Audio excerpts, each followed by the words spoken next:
Hello students, आज आपण COCBCom first year insurance and risk मॅनेजमेंटचा थर्ड टॉपिक स्टार्ट करणार आहोत. त्यामध्ये इन्शुरन्स कॉन्ट्रॅक्ट म्हणजेच विमा करार म्हणजे काय आणि विमा कराराचं स्वरूप कशा पद्धतीने असतं ते आपल्याला आज अभ्यासायचं आहे. ओके, सो बघा, विमा करार म्हणजे काय.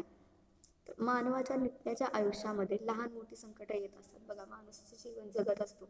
त्या जीवन जगत असताना माणसाच्या जीवनामध्ये लहान मोठी संकट भरपूर प्रमाणात येत असतात. तो रोज म्हटलं तरी लहान मोठ्या संकटांना फेस करत असतो आणि त्यातूनच माणूस हा घडत असतो.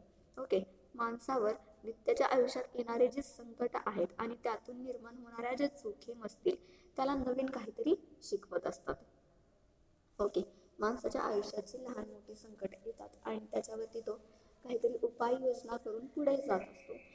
म्हणजेच की माणसाच्या समोरची संकट येतात, काही जोखीम येतात, त्यातून माणूस हा नवीन काहीतरी शिकत असतो. त्या जोखीम संकट जी असतात ती माणसाला नवीन काहीतरी शिकवत असतात. संकटामुळे हानी होते. बघा, संकटामुळे हानी ही मोठ्या प्रमाणात होते. अशा प्रकारे होणाऱ्या हानीची तरतूद माणूस हा करत असतो. संकट जे असतील, जोखीम जी असेल, त्याने हानी मोठ्या प्रमाणात होते आणि हानीची तरतूद जी असेल ती माणूस करत असतो. सो त्यास आपण काय म्हणतो, विमा असे म्हणतो. बघा, रोजचं जीवन जगत असताना माणसाच्या जीवनामध्ये लहान मोठ्या प्रकारची संकट ही मोठ्या प्रमाणात येत असतात आणि त्या संकटांमधून माणूस हा नवीन काहीतरी शिकत असतो. ओके, सो संकटामुळे हानी होते आणि अशा प्रकारे होण्याची जी हानीची तरतूद माणूस हा करत असतो त्याला आपण काय म्हणतो, विमा असे म्हणत असतो. ओके, जीवन हे अनिश्चिततेने भरलेले असल्यामुळे कोणते धोके कशा प्रकारे निर्माण होतील किंवा कोणते संकट केव्हा निर्माण होईल हे आपल्याला सांगता येत नाही. अनिश्चितपणे अनेक प्रकारची संकट असतात जी की माणसाच्या जीवनामध्ये येत असतात. संकटाची भीती आणि त्या त्यापासून होणाऱ्या वित्तहानीचं प्रमाण किती असेल याचा अंदाज माणसाला करता येत नाही. बघा, जी काही माणसाच्या समोर येणारी संकट असतील, ती संकटाची भीती जी असेल त्या भीतीने जी काही वित्तहानी होणार आहे त्या वित्तहानीचा अंदाज हा माणसाला करता येत नाही. परंतु जी काही येणारी संकट असतील ती टाळता येत नाहीत. ओके, जी काही संकटे येणार असतील ती संकटे टाळता येत नाहीत, तरी त्यापासून होणाऱ्या हानीचं प्रमाण आपण कमी करू शकतो. बघा, जी काही संकट येणार आहेत ती संकट आपण टाळू शकतो का, तर ती संकट आपण टाळू शकत नाही.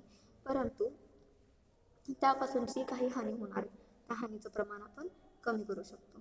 सो आर्थिक नुकसान कमी व्हावं यासाठी उपाययोजना करणे हे शक्य असते. बघा, ज्या काही माणसाचे आर्थिक नुकसान होणार आहे त्यासाठी माणूस हा उपाययोजना करत असतो आणि त्या उपाययोजना करणं अतिशय गरजेचं असतं. मग त्यामध्ये आग असेल, पाऊस असेल, वादळ असेल, भूकंप असेल, काय काय सांगितले. सो आग, पाऊस, वादळ, भूकंप. आग, पाऊस, वादळ आणि भूकंप, ज्वालामुखी, दरड कोसळणे, अपघात असेल, चोरी असेल इत्यादी सारख्या संकटांमुळे मनुष्यहानी जास्तीत जास्त होत असते. त्याचबरोबर वित्तहानी सुद्धा जास्तीत जास्त होत असते. बघा, यामध्ये तुम्हाला काय सांगितलंय, जे काही नैसर्गिक संकट असतात किंवा निसर्गनिर्मित संकट असतात मानवी जीवनामध्ये येतात, त्यामध्ये आग लागणे असेल, अतिरिक्त पाऊस पडणे म्हणजे अतिवृष्टी असेल, वादळ येणं असेल, भूकंप असेल, ज्वालामुखी असेल, दरडी कोसळणे, अपघात, चोरी इत्यादी सारख्या संकटांमुळे मनुष्यहानी ही जास्तीत जास्त होत असते. त्याचबरोबर वित्तहानी सुद्धा जास्तीत जास्त होत असते आणि त्यातून मानवी जीवन काय होतं, पूर्ण उद्ध्वस्त होत असतं. त्यातूनच मानवी जीवन हे संपूर्णपणे उद्ध्वस्त होत असतं आणि माणूस हा ना उमेद होतो. माणसाच्या जीवनामध्ये अशी जगण्याची इच्छा राहत नाही. ओके, जर मानवी जीवन हे उद्ध्वस्त होत असेल तर अशा संकटामधून माणूस हा ज्या गोष्टी शिकला आणि त्यास ज्या गोष्टीचे ज्ञान झाले त्यातूनच संकटाद्वारे होणाऱ्या हानीची तरतूद करण्याचा उपाय म्हणजे विमा त्यास सुचला. काय सांगितलं गेलंय बघा, ज्या वेळेला जी निसर्गनिर्मित संकट माणसासमोर येतात त्यामधून काय होतं, तर जास्तीत जास्त मनुष्यहानी होते. त्याचबरोबर वित्तहानी सुद्धा त्यामध्ये होत असते आणि त्यामधून काय होतं, तर माणसाचं जीवन हे पूर्णपणे उद्ध्वस्त होतं आणि माणूस हा नाउमेद होतो. आणि ज्या वेळेला मानवी जीवन हे उद्ध्वस्त होतं, माणूस हा नाउमेद होतो, त्यावेळेला त्या संकटामधून माणूस जो काही शिकतो, त्या संकटामधून माणूस जो काही शिकतो आणि त्यास ज्या नवीन गोष्टीचं ज्ञान प्राप्त होतं, त्या संकटाद्वारे होणाऱ्या हानीची तरतूद करण्याचा उपाय म्हणजेच विमा हा त्या माणसाला तिथं सुचला. ओके, त्यातून संकटातूनही पुढे चालत राहणं आणि प्रगती करत राहण्याची उमद माणसात निर्माण होत असते. बघा, त्यामधूनच संकटातूनही पुढे चालत राहणं, प्रगती करत राहणं याची उमेद माणसामध्ये निर्माण होत असते. अशा प्रकारे जोखीम आणि यांच्या जवळचा संबंध असल्याचे दिसून येते. अशा प्रकारे आपल्याला काय दिसून येतं, तर माणूस आणि जोखीम यांचा हा अतिशय जवळचा संबंध आहे असं आपल्याला इथं दिसून येत असतं. सो जोखीम आणि हानीची शक्यता नसती तर विम्याची गरज निर्माण झाली असती. ओके, जोखीम आणि हानी जर नसती तर विम्याची गरज निर्माण झाली असती. हे दार लावले तर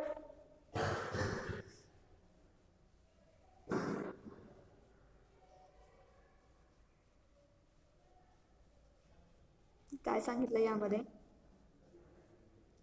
जोखीम आणि मानवी जीवनामध्ये जोखीम आणि हानीची शक्यता जर नसती तर विम्याची गरज ही निर्माण झाली नसती. परंतु मानवी जीवनामध्ये जोखीम आणि हानीची शक्यता ही जास्तीत जास्त प्रमाणात असल्यामुळे आपल्याला विम्याची गरज ही निर्माण झालेली आहे.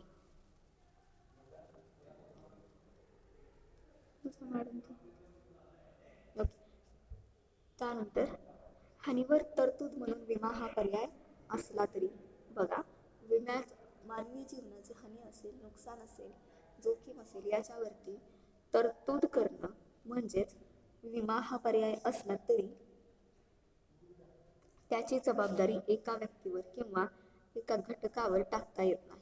ओके, त्यासाठी हानीची शक्यता असणाऱ्या व्यक्तींना एकत्र आणून ज्याला प्रत्यक्ष हानी सोसावी लागली त्याची भरपाई इथं करावी लागत असते. बघा, ज्याला प्रत्यक्ष हानी ही सोसावी लागली त्याला त्याची प्रत्यक्ष भरपाई इथं करावी लागत असते. सामाजिक हिताच्या अशा सर्व बाबींचा विचार करता, बघा, सामाजिक हिताच्या अशा सर्व काही बाबींचा विचार करता त्या लेखी असणं आणि त्यासंबंधी काही नियम असणं, यासाठी संहिता असणं आवश्यक आहे. ओके, त्यातूनच विमा या कराराची कल्पना माणसाला सुचलेली आहे. त्यातून विमा या कराराची म्हणजेच इन्शुरन्स कॉन्ट्रॅक्ट ही कन्सेप्ट माणसाला सुचलेली आहे. कराराची कल्पना ही कायद्याच्या चौकटीत बसवण्यासाठी विमा कायदे करण्यात आले. बघा, जो काही विम्याचा करार होणार आहे तो कायद्याअंतर्गत व्हावा यासाठी विमा कायदे करण्यात आले आहेत. त्यानंतर विमा कराराचा अर्थ आणि विमा कराराचं स्वरूप.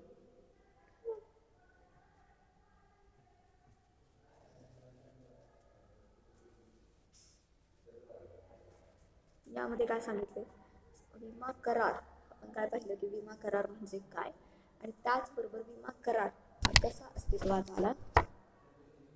सो विमा करार याचा अर्थ आणि स्वरूप मध्ये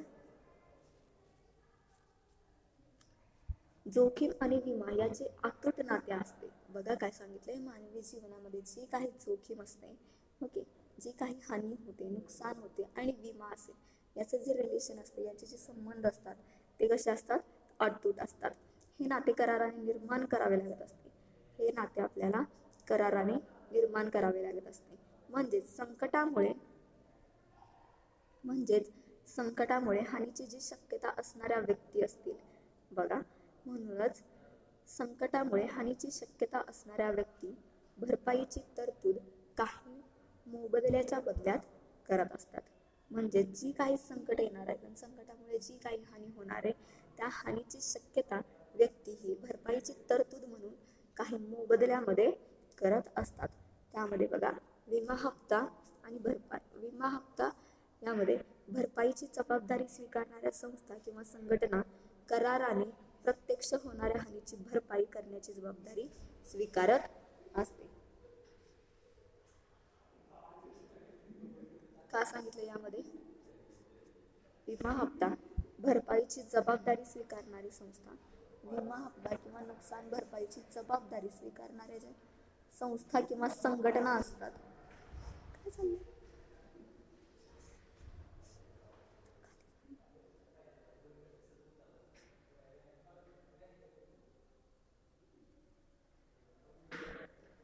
विमा हप्ता नुकसान भरपाईची जबाबदारी जी असेल ती स्वीकारण्याची संस्था किंवा संघटना कराराने प्रत्यक्ष होणाऱ्या हानीची भरपाई करण्याची जबाबदारी स्वीकारते. ओके, त्यासाठी केल्या जाणाऱ्या करारास विमा करार असं म्हटलं जातं. बघा, विमा कराराची व्याख्या तुम्हाला सांगता येईल इथं. विमा करार म्हणजे काय? तर विमा करार म्हणजे विमा हप्ता किंवा भरपाईची जबाबदारी स्वीकारणारी संस्था किंवा संघटना कराराने प्रत्यक्ष होणाऱ्या हानीची भरपाई करण्याची जबाबदारी स्वीकारत असते. त्यासाठी केल्या जाणाऱ्या करारास विमा करार किंवा इन्शुरन्स कॉन्ट्रॅक्ट असं म्हटलं जातं. अशा प्रकारे विमा हा असा करार आहे की ज्यामध्ये करार करून घेणारी विमा कंपनी काही ठराविक बदल्यात विशिष्ट घटनेमुळे होणाऱ्या हानीची भरपाई करण्याची जबाबदारी स्वीकारत असते. बघा काय सांगितलंय. भरपाईची जबाबदारी स्वीकारणारी संस्था जी असेल, जे काही भरपाई होणार आहे त्या भरपाईची जबाबदारी स्वीकारणारी संस्था किंवा संघटना कराराने प्रत्यक्ष होणाऱ्या हानीची भरपाई करण्याची जबाबदारी ही स्वीकारत असते.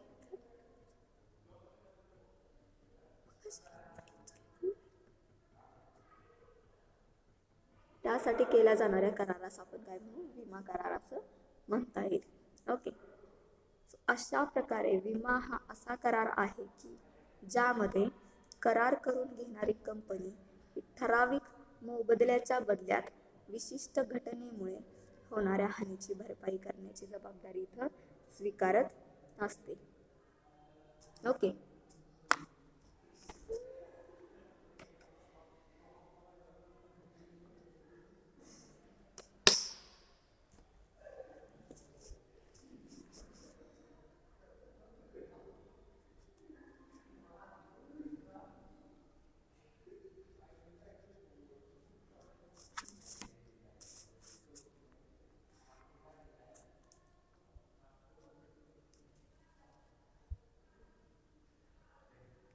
देन विमा करारात एक पक्ष म्हणजेच विमा कंपनी आणि दुसरा पक्ष म्हणजेच हानीची शक्यता असणाऱ्या व्यक्तीस विशिष्ट जोखमीमुळे त्यांच्या मालमत्तेचे होणारे नुकसान भरून देण्याची हमी देत असतो.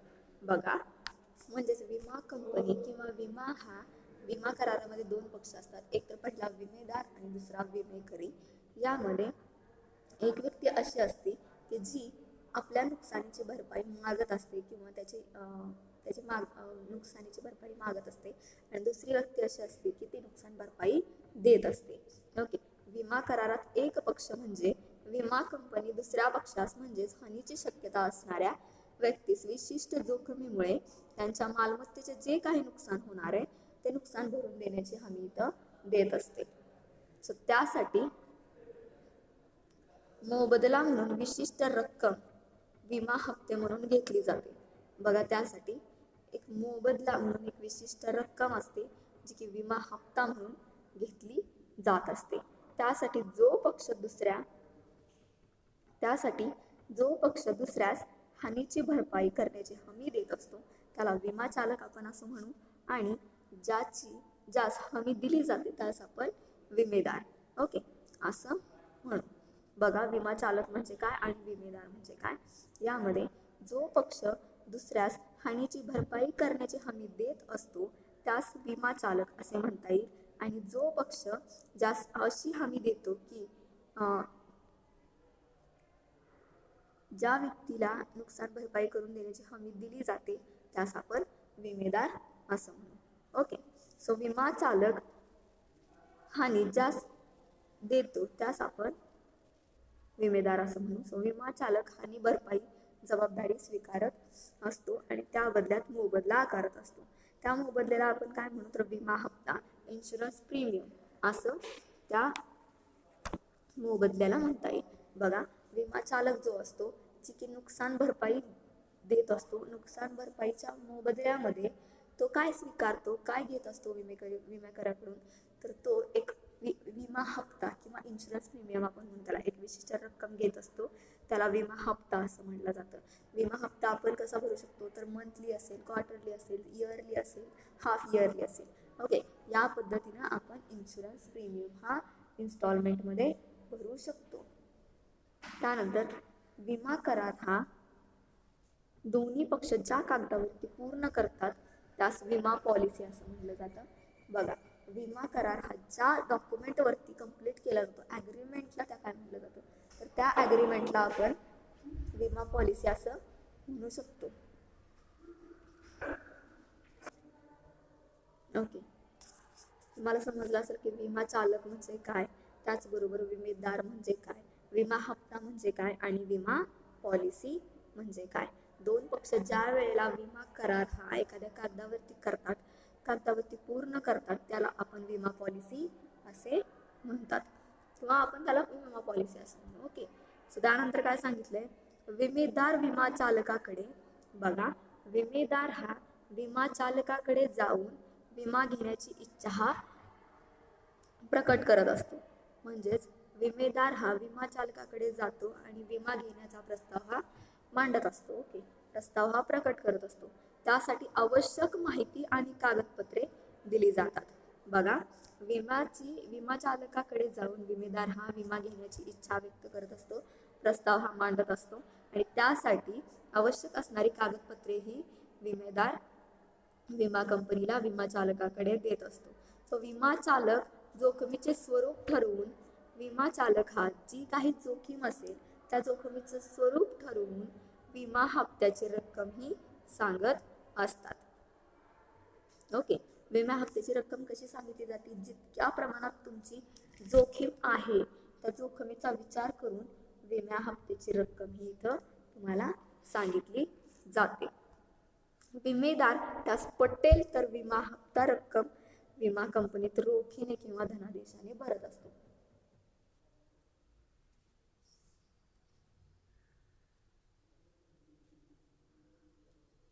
यामध्ये बघा, विमेदार हा त्याला ज्या पद्धतीनं पटतं, म्हणजे महिन्याला असेल, 3 महिन्याला असेल, वर्षातून 2 वेळा असेल किंवा वर्षातून 1 वेळा असेल, सो विमेदार त्याला पटल त्या पद्धतीनं विमा हप्त्याची रक्कम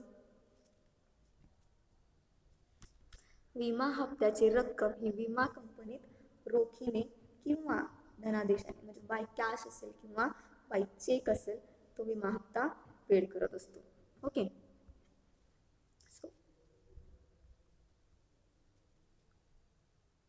सो अशी रक्कम विमा कंपनी स्वीकारत असते आणि त्यावेळेस विमा करार पूर्ण झाला असं म्हणता येईल.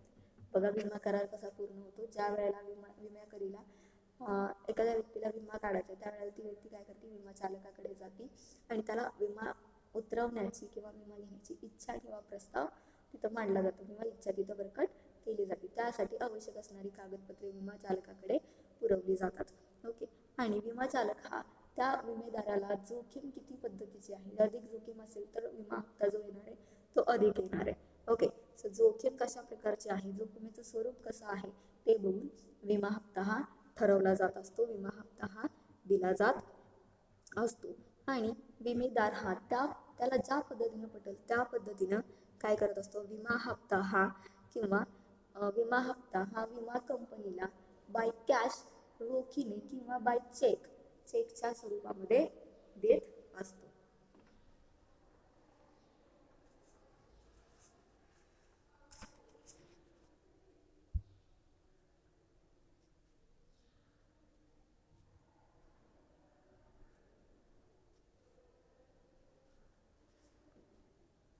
आणि त्यावेळेला इथं विमा करार पूर्ण झाला असं म्हणता येतं.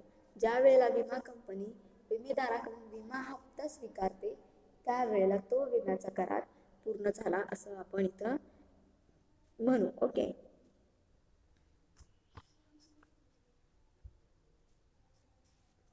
त्यानंतर असा विमा करार दोन्ही पक्ष म्हणजेच विमेदार आणि विमा कंपनी दोघांवर बंधनकारक असतो. बघा, असा जो विमा करार असतो तो दोन्ही पक्षांवरती बंधनकारक असतो. आता दोन्ही पक्ष कोणते? विमेकरी म्हणजेच विमेदार जो असेल तो विमेदार ज्याने विमा घेतलाय तो आणि विमा कंपनी या दोन्ही पक्षांवरती असा करार बंधनकारक असतो. या कराराच्या काही अटी असतात, त्या अटी दोन्ही पक्षांना पाळाव्या लागतात. बघा, या कराराच्या काही अटी असतात आणि या अटी दोन्ही पक्षांना पाळाव्या लागत असतात. एखाद्या पक्षाने करार अटींचे पालन केले नाही तर दुसऱ्या पक्षास जर तसं आढळलं तर त्यावेळेला तो करार रद्द करता येतो. म्हणजे इन्शुरन्स कॉन्ट्रॅक्ट तिथं रद्द करता येतं. बघा, ज्या काही रूल्स आणि रेग्युलेशन्स असतील, नियम अटी असतील विमा करारामधील, त्या अटी जर एका पक्षाने जर पाळलेल्या नाहीत आणि तसं जर आढळून आलं दुसऱ्या पक्षाला, विमा कंपनीला जर आढळून आलं की विमेदार जो आहे तो आपल्या अटींचं आपल्या नियमांचं पालन करत नाही, तर त्या क्षणी विमा कंपनी ही काय करू शकते? तो विमा करार रद्द करू शकते. ओके. करार कोणत्या अटींवर झाला किंवा तो करार कायदेशीर होण्यासाठी कोणत्या अटी पूर्ण कराव्या लागतात? बघा, करार हा कोणत्या अटींवरती झाला आणि तो करार पूर्ण करण्यासाठी कोणत्या अटी पाळाव्या लागतात किंवा कोणत्या अटींचं पालन करावं लागतं, नियमांचं पालन करावं लागतं. सो एखाद्या पक्षाने कराराच्या अटींचं पालन केलं नाही तर तिथं करार हा रद्द होतो. आणि करार कोणत्या अटींवर झाला किंवा कायदेशीर करार होण्यासाठी कोणत्या अटी पूर्ण कराव्या लागतात त्याचं ज्ञान असणं अतिशय आवश्यक असतं. ओके. त्यानंतर विमा करारास भारतीय करार कायदा. बघा, विमा करारास भारतीय विमा करार कायदा 1932, तुम्हाला MCQ ला हे विचारलं जाऊ शकतं, किती आहे विमा करार कायदा? 1932 आहे. सो विमा करारास भारतीय करार कायदा 1932 मध्ये दिलेल्या कायदेशीर कराराच्या अटी लागू होत असतात. काय सांगितलंय? सो करार कोणत्या अटीवर झाला किंवा कायदेशीर करार होण्यासाठी कोणत्या अटी पूर्ण कराव्या लागतात याचं ज्ञान असणं त्या विमेदाराला अतिशय आवश्यक आहे. ओके. त्यानंतर विमा करारास भारतीय करार कायदा. बघा, जो काही विमा करार होणार आहे त्या करारामध्ये जो काही भारतीय विमा करार कायदा असेल त्या विमा करार कायदा 1932 मध्ये दिलेल्या कायदेशीर कराराच्या अटी लागू होत असतात तिथं. आणि त्यामध्ये एक म्हणजे करार 2 व्यक्तीत किंवा संस्थात झाला पाहिजे. ऑफकोर्स की करार 2 व्यक्तीमध्ये होणार किंवा 2 संस्थांमध्ये होणार. करार एक व्यक्ती करार करू शकत नाही. जर करार करायचा असेल तर त्यासाठी मिनिमम 2 व्यक्ती ह्या लागतात. ओके. सो करार हा 2 व्यक्तींमध्ये किंवा 2 संस्थांमध्ये झालेला असला पाहिजे. त्यानंतर दुसरी अट म्हणजे करार हा दोन्ही पक्षांना मान्य असला पाहिजे. ओके. करार हा दोन्ही पक्षांमध्ये होणार आहे, दोन्ही संस्थांमध्ये होणार आहे. त्यासाठी जो काही करार केला जाईल तो करार दोन्ही पक्षांना मान्य असणं अतिशय महत्त्वाचं असतं. त्यासाठी दोन्ही पक्षांची रजामंदी त्या करारासाठी असणं आवश्यक असतं. त्यानंतर करार करणाऱ्या व्यक्ती करार पात्र असल्या पाहिजेत. बघा, जो काही करार होणार आहे 2 पक्षांमध्ये त्या करार करणाऱ्या व्यक्ती त्या करारासाठी पात्र असणं अतिशय आवश्यक आहे. ओके. त्यानंतर करारात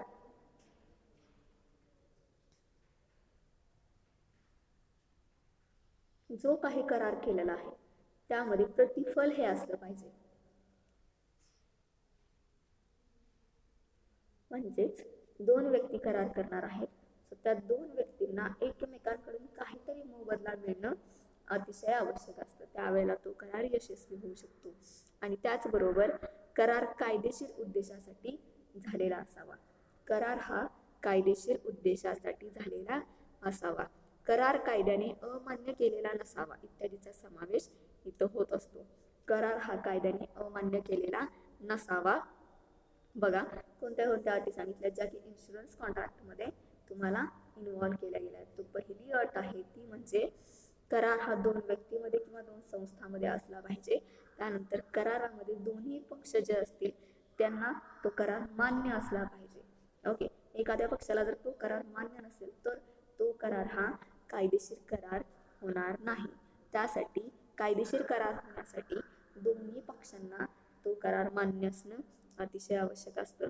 त्यानंतर करार हा कायदेशीर उद्देशासाठी झालेला असावा. त्याचबरोबर जे काही दोन्ही पक्ष असतील किंवा दोन्ही व्यक्ती असतील, दोन्ही संस्था असतील करार करणाऱ्या, त्यांना त्या करारासाठी करार पात्र असणं अतिशय आवश्यक आहे. ओके. आणि चौथी अट आहे ती म्हणजे दोन्ही पक्षांमध्ये जो काही करार होणार आहे त्यामध्ये दोन्ही पक्षांना काहीतरी प्रतिफल किंवा मोबदला मिळला पाहिजे. ओके. त्यासाठी करार हा कायदेशीर उद्देशासाठी केलेला असावा आणि करार हा कायद्याने अमान्य केलेला नसावा. जो करार केला जाणार आहे तो कायद्याला मान्य असणं अतिशय आवश्यक आहे. ओके. इत्यादी 5 ते 6 प्रकारच्या अटी इन्शुरन्स विमा करारामध्ये येतात. आता विमा कराराच्या अटी, कराराच्या अत्यावश्यक बाबी आपण बघूयात. कराराच्या अटी कोणत्या कोणत्या आहेत किंवा करारामध्ये कोणत्या आवश्यक बाबी आहेत. त्यामध्ये पहिला आहे लेखी करार. ओके. पहिला आहे लेखी करार. त्यानंतर करार मूल्य, त्यानंतर करार पात्रता, त्यानंतर कायदेशीर हेतू व उद्दिष्ट, त्यानंतर 5वी अट असेल परस्पर विश्वासावर आधारित करार, 6वी अट असेल करारात निश्चितता असावी, 7वी अट असेल कराराची पूर्तता, 8वी अट असेल मालकी हक्क हस्तांतराचा करार, 9वी अट असेल विमेय हिताचा वापर. बघा, या पद्धतीने तुम्हाला 8 ते 9 अटी किंवा विमा करारात असणाऱ्या आवश्यक बाबी इथं एक्सप्लेन केलेल्या आहेत. पहिला आहे लेखी करार, रिटर्न ॲग्रीमेंट. काय सांगितलंय? लेखी करार, रिटर्न ॲग्रीमेंट. विमेदार आणि विमा चालक यांच्यामध्ये जो करार होतो हा करार लेखी असणं अतिशय आवश्यक आहे. बघा, विमेदार आणि विमा चालक यांच्यामध्ये जो करार होणार आहे तो करार हा लेखी असावा. विमेदार हा विमा घेण्यासंबंधीचा प्रस्ताव विमा चालकास सांगत असतो आणि विमा चालक हा प्रस्ताव मान्य करत असतो. म्हणजेच विमेदार हा आपला प्रस्ताव छापील अर्जावरती सादर करतो. विमा चालकाकडे असे अर्ज उपलब्ध असतात, त्याच्याकडून तो अर्ज घ्यायचा, त्याच्यावरती आपली पूर्ण डिटेल्स इन्फॉर्मेशन भरायची. छापील अर्ज हा विमा चालकाकडून घेऊन प्रतिनिधीकडून प्राप्त करून विमेदार हा सदर अर्ज प्रस्ताव सादर करत असतो. ओके. प्रस्ताव अर्ज भरण्यासाठी बऱ्याच वेळा विमा प्रतिनिधीची मदत घेतली जाते. बघा, जो काही विम्याचा प्रस्ताव अर्ज भरला जातो त्या ठिकाणी प्रस्ताव अर्ज भरण्यासाठी अनेक वेळा विम्याचे प्रतिनिधी जे असतात, ज्यांच्याकडून आपण विमा अर्ज घेतो किंवा विम्याचा प्रस्ताव घेतो, ते आपल्याला मदत करत असतात. विमा चालक प्रस्ताव अर्ज घेऊन त्याची छाननी करून त्या प्रस्तावावर निर्णय घेतो आणि मग त्या प्रस्ताव स्वीकारतात किंवा नाकारतात याचा डिसिजन तिथं घेतला जातो. प्रस्ताव स्वीकारल्यास त्याची सूचना विमेदारास दिली जाते. बघा, जो काही प्रस्ताव स्वीकारला जाईल तो प्रस्ताव स्वीकारल्यास त्याची सूचना ही विमेदारास दिली जाते.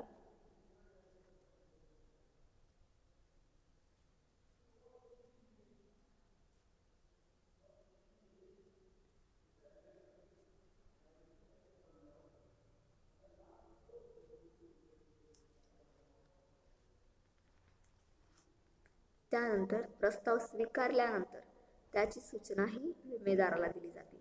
बघा, विम्याचा प्रस्ताव ज्या वेळेला स्वीकारला जातो त्यानंतर प्रस्तावाची सूचना ही विमेदारास दिली जाते. अशी सूचना म्हणजे प्रस्तावाची स्वीकृती होय. या सर्व प्रक्रियेतून हक्क आणि जबाबदाऱ्यांची निर्मिती होत असते, म्हणून हा करार लेखी असावा लागतो. त्यानंतर बघा, दुसरी अट करार मूल्य. यामध्ये काय सांगितलंय? करार मूल्य किंवा प्रतिफल, कन्सिडरेशन.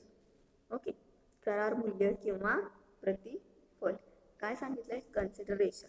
विमा कराराद्वारे विमा चालक विमेदारास किंवा त्याच्या मालमत्तेस होणाऱ्या हानीची भरपाई करण्याची जबाबदारी स्वीकारत असतो. बघा,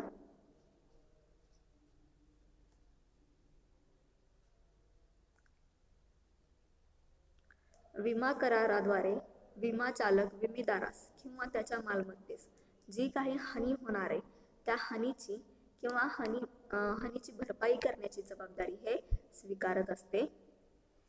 विमा कराराद्वारे विमा चालक विमेदारास त्याच्या जे काही मालमत्तेस हानी होणार आहे त्या हानीची जबाबदारी स्वीकारत असते. ओके.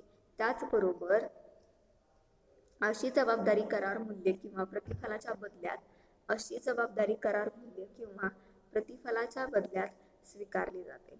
बघा, अशी जबाबदारी कशी स्वीकारली जाते? प्रतिफल काहीतरी असेल किंवा करारासाठी जे मूल्य असेल त्यासाठी ती अशी जबाबदारी स्वीकारली जाते. विदाऊट मूल्य किंवा प्रतिफल ही जबाबदारी स्वीकारली जात नाही. विदाऊट कन्सिडरेशन ही जबाबदारी स्वीकारली जात नाही. असे प्रतिफल किंवा करार मूल्य हे त्यालाच आपण विमा हप्ता म्हणू.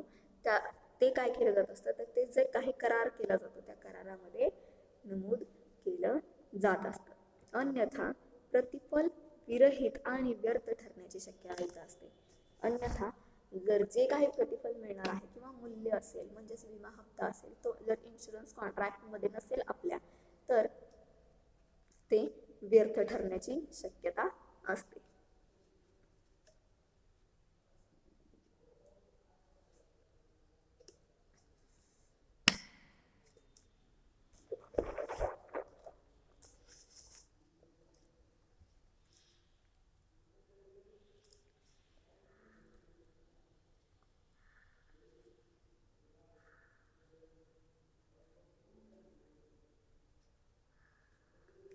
आयुर्विमा करारात करार मूल्य दरमहा, बघा आयुर्विमा जो करार असेल त्या करारामध्ये जे काही करार मूल्य असेल ते दर महिन्याला, तिमाही असेल, 6 असेल किंवा वार्षिक किती भरायचे हे लिहिले असते. ओके, मी अगोदर तुम्हाला सांगितलं की करार मूल्य म्हणजे विमा हप्ता आपण कसा भरू शकतो?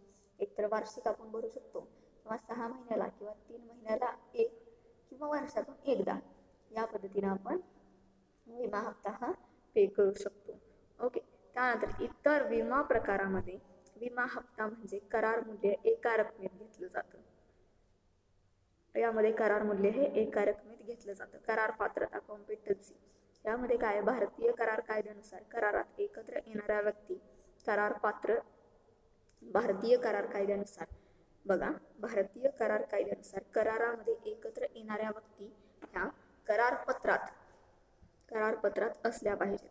ओके, ज्या 2 व्यक्तींमध्ये करार होणार आहे तो त्या व्यक्तींची नावे ही त्या करारपत्रामध्ये दिसली पाहिजेत.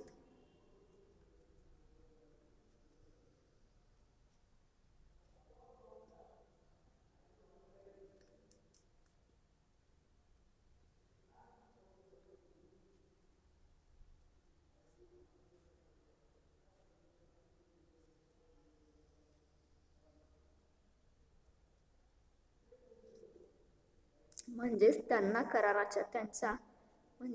कराराच्या त्यांच्यावर होणाऱ्या परिणामांची कल्पना असली पाहिजे. ओके, विमा करारातील पहिली व्यक्ती म्हणजे विमेदार ही करार पात्र असावी. लक्षात घ्या, विमा करार जो होणार आहे त्यामधील जी व्यक्ती पहिली असेल ती व्यक्ती ही करार पात्र असावी. म्हणजे त्याच्या वयाची अट ही 18 वर्ष पूर्ण झालेली असावी. विमा करार करण्यासाठी किती वयाची अट लागते व्यक्तीची? तर 18 वर्ष पूर्ण वयाची अट लागत असते. तसेच ती सुबुद्ध म्हणजे साऊंड माइंड असावी. ओके, त्याला कराराच्या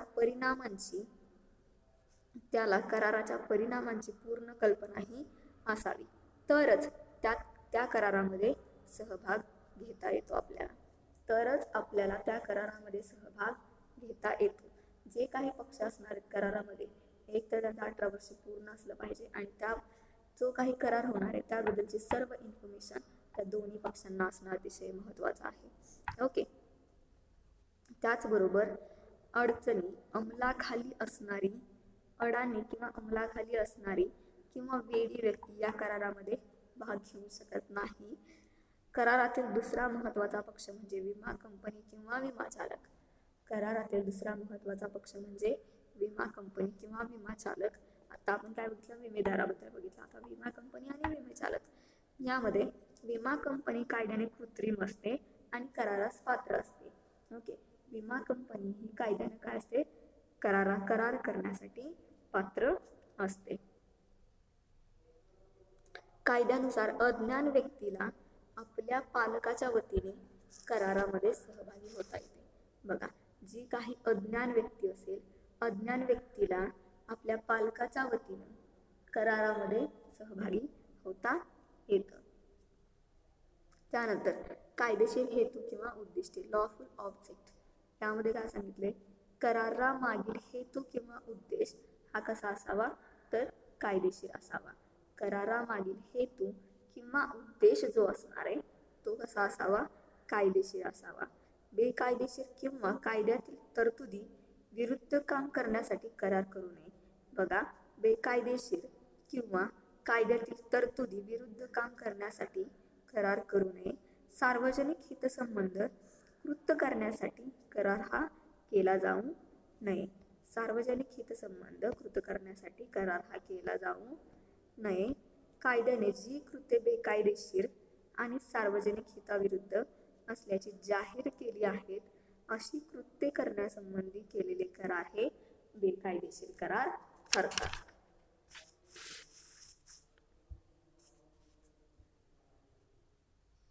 त्यानंतर बघा, परस्पर विश्वासावर आधारित करार. यामध्ये काय सांगितलंय, म्युच्युअल फेथ. यामध्ये करार हे विश्वासावर आधारित असावेत. बघा, जो काही विमा करार केला जाणार आहे, जो की दोघांमध्ये असणार आहे, दोन पक्षांमध्ये, तो करार हा विश्वासावर आधारित असणं अतिशय आवश्यक आहे. एकमेकांवरती परस्पर विश्वास असणं अतिशय महत्वाचा आहे. त्यानंतर म्हणजेच विमेदार आणि विमा चालक यांच्या परस्परांच्या हेतूबद्दल पूर्ण विश्वास हा एकमेकांना असावा.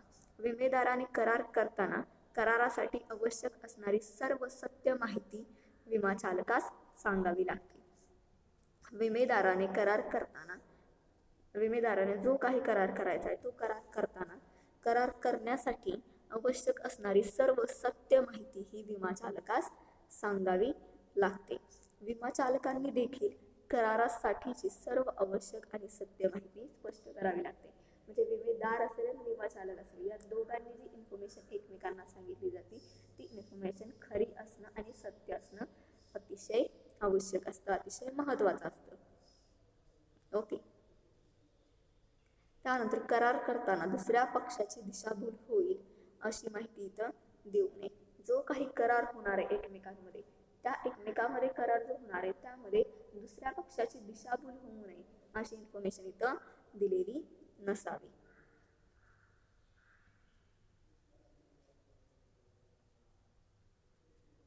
तसेच फसवणूक करण्याच्या हेतूने अपुरी किंवा अर्धवट माहिती सुद्धा विमेदाराने विमा चालकास देऊ नये किंवा विमा चालकाने विमेदारास देऊ नये.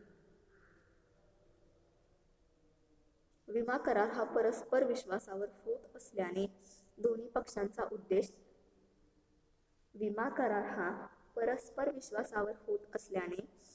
पक्षांचा उद्देश हा एकच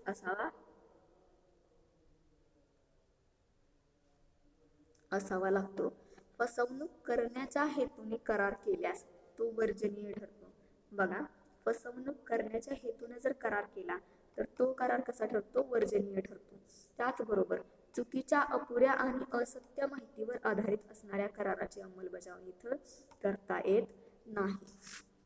त्यानंतर 6वी अट, करारात निश्चितता असावी. यामध्ये काय सांगितलंय, विमेदार आणि विमा चालक यांच्यातील करारात निश्चितता असणं अतिशय आवश्यक आहे. विमेदार आणि विमा चालक यांच्यामधील करारात निश्चितता असणं अतिशय आवश्यक आहे. म्हणजे करार अस्पष्ट, संदिग्ध आणि अनिश्चित माहितीवर आधारित नसावा. करार करणाऱ्या दोन्ही पक्षांना कराराच्या अटी आणि शर्ती पूर्ण ज्ञात असाव्यात. विमेदाराने विमा करारावर सही करणे किंवा विमा हप्ता देणे ही कृती कराराबाबत विमेदाराची निश्चितता इथं दर्शवत असते. त्याचबरोबर विमा चालक आणि कराराचे मूल्य म्हणजेच विमा हप्ता स्वीकारून विमा करार छापील स्वरूपात विमेदारास देतो. ही कृती त्याची कराराबाबतची निश्चितता इथं दाखवत असते.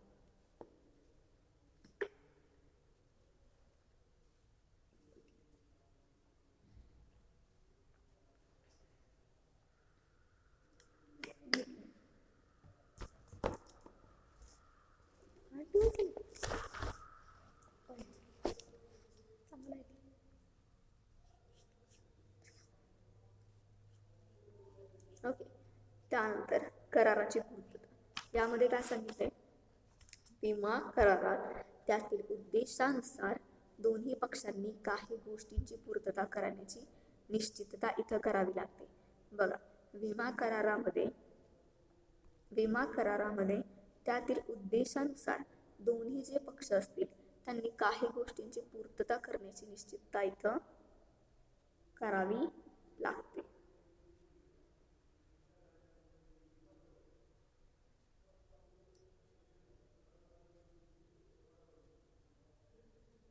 विमा करारानुसार विमेदारास जर मृत्यू आला, अगर विमापत्राची मुदत संपल्यानंतर विमापत्राची रक्कम देण्याची कृती विमा चालकाकडून घडली, तर विमापत्राची मुदत संपल्यानंतर विमापत्राची रक्कम देण्याची कृती जर विमा चालकाकडून घडली तर विमा कराराची पूर्तता इथं होत असते. त्याचबरोबर इतर विमा करारातील नमूद घटना घडल्याने हानी म्हणजे विमा कराराची पूर्तता इथं झाली असं इथं म्हणता येईल. ओके. त्यानंतर इतर विमा करारातील नमूद घटना घडल्याने हानी जर झाली तर त्याबाबत हानीची मोजदाद केली जाते आणि त्याची नुकसान भरपाई विमा कंपनी करत असते. यावेळी कराराची पूर्तता इथे झाली असं म्हणता येईल. ओके. सो विमादाराने सुद्धा विमा चालू असताना विमा हप्ता वेळेवर भरणं हा या करार पूर्ततेचा एक अतिशय महत्वाचा भाग आहे असं इथं म्हणता येईल. त्यानंतर 8 म्हणजे किंवा आवश्यक बाब म्हणजे मालकी हक्क हस्तांतराचा करार. काय सांगितलंय? मालकी हक्क हस्तांतराचा करार, contract of subrogation. Contract of subrogation. सर्वसाधारण विमा प्रकारामध्ये येणारे करार हे मालकी हक्क हस्तांतराचे करार असतात. काय सांगितले? सर्वसाधारण विमा प्रकारात जे काही करार येतात ते करार हे मालकी हक्क हस्तांतराचे करार असतात.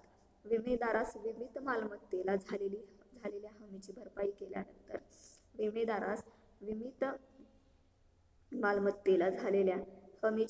केल्यानंतर विमित वस्तूचे मालकी हक्क विमा कंपनीकडे दिले जात असतात.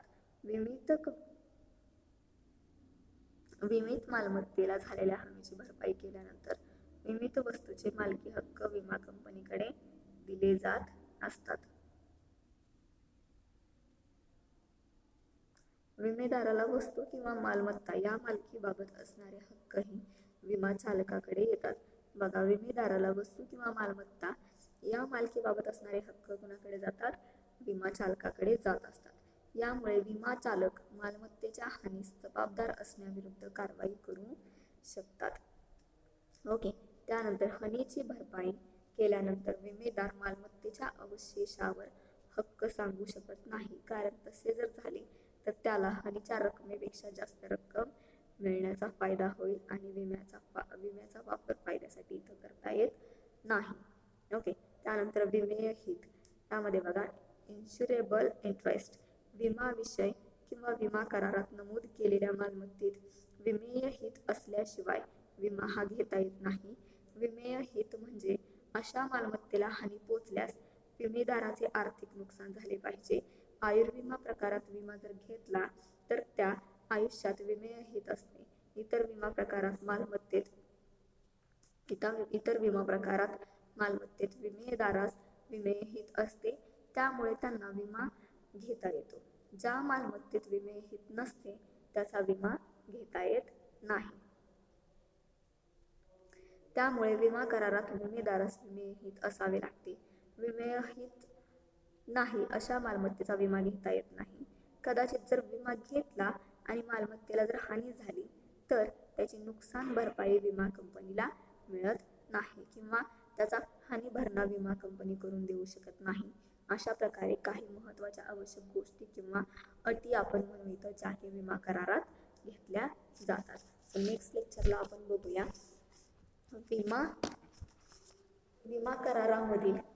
विमा कराराची तत्वे. त्यामध्ये प्राथमिक तत्वे आणि दुय्यम तत्वे अशी 2 तत्वे असतील. ओके. ते आपण नेक्स्ट लेक्चरला बघूया.